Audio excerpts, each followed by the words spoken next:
Kita akan tahu bagaimana perang ini berkembang hanya berdasarkan letak geografisnya. Oke? Jadi ini adalah sebuah peta. Dan peta ini, meskipun Anda nggak benar-benar mengetahui perang tersebut, meskipun Anda tidak mengenal para pesertanya, meskipun Anda tidak mengetahui persenjataannya, peta ini akan memberitahu Anda dengan tepat bagaimana perang ini akan berlangsung. Baiklah, jadi ada beberapa hal yang perlu diingat tentang peta ini.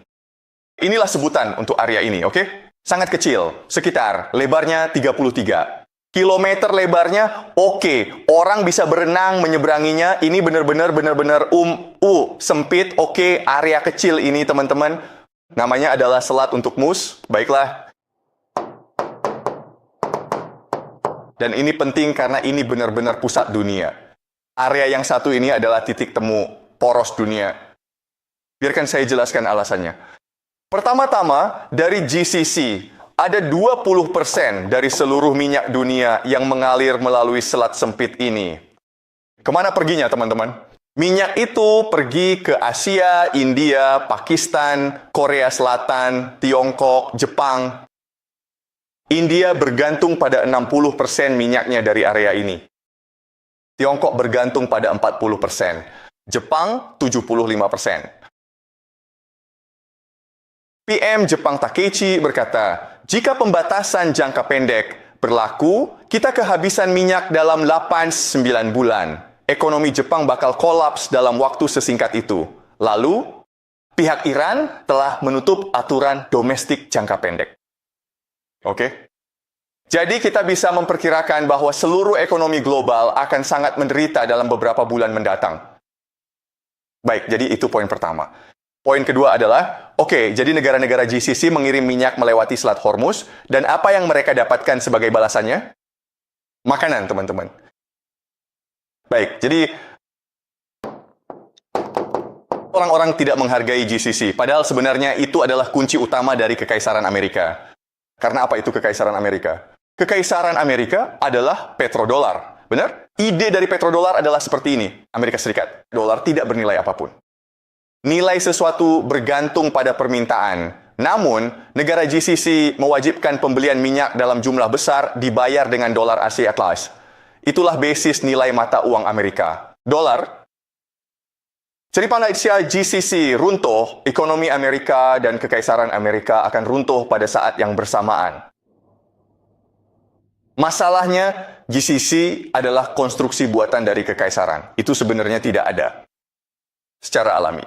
Kenapa? Karena tidak ada makanan, tidak ada minyak, tidak ada air. Oke, teman-teman, tidak ada makanan, tidak ada air. Jadi, kota-kota ini bisa tumbuh hingga jutaan penduduk karena semua petrodolar yang mengalir masuk. Jika Anda menutup jalur masuk barang, tidak ada makanan yang masuk, bukan? Mereka semua akan kelaparan. Seberapa banyak makanan yang diterima GCD dari luar negeri? 80%. 80% dari seluruh makanan yang dikonsumsi berasal dari luar negeri, yaitu melalui impor. Itu tidak tumbuh sendiri, itu diimpor, oke? Jadi rusa perak itu benar-benar kuncinya. Dan sekali lagi, Iran akan menutupnya untuk mencekik ekonomi global. Dan dengan demikian membuat Kekaisaran Amerika bangkrut, oke? Hal kedua yang akan Anda perhatikan adalah pegunungan ini. Pegunungan inilah yang kita sebut Iran. Baik, ini adalah Iran. Ini adalah GCC. Ini tidak seimbang, kan? Di pegunungan begini, apa yang bisa Anda lakukan? Nah, Anda bisa menyembunyikan pangkalan roket. Anda bisa menyembunyikan pangkalan drone. Anda bisa menyembunyikan rudal. Dan itulah seluruh strategi ofensif Iran, oke? Dari sini, mereka bisa menyembunyikan rudal dan drone untuk menyerang GCC. Lalu apa yang mereka serang? Mereka telah melancarkan serangan terhadap 3 target yang berbeda, kan? Mereka menyerang beberapa pangkalan militer milik Amerika Serikat. Fasilitas pangkalan militer milik pemerintah Amerika. Itu nomor 1. Oke? Mungkinkah Amerika Serikat mampu bertahan melawan serangan-serangan ini? Jawabannya adalah tidak, bukan begitu. Ini adalah hal paling konyol di dunia. Anda memiliki semua pangkalan ini di Timur Tengah, tetapi Anda tidak dapat mempertahankannya dari Iran. Itu agak aneh. Oke, tapi itu nomor 1. Nomor 2 adalah minyak dan energi. Seberapa sulit meledakkan ladang minyak dengan drone? Tidak sulit sama sekali. Bisakah Anda melindungi ladang-ladang minyak ini? Tidak, Anda tidak bisa. Baiklah, nomor 3, dan ini yang paling penting adalah air. Oke, kalian mungkin tidak tahu ini, tapi GCC memiliki akses yang sangat terbatas ke air tawar. Jadi, satu-satunya cara mereka bisa memproduksi air adalah melalui apa yang kita sebut pabrik desalinasi. Oke?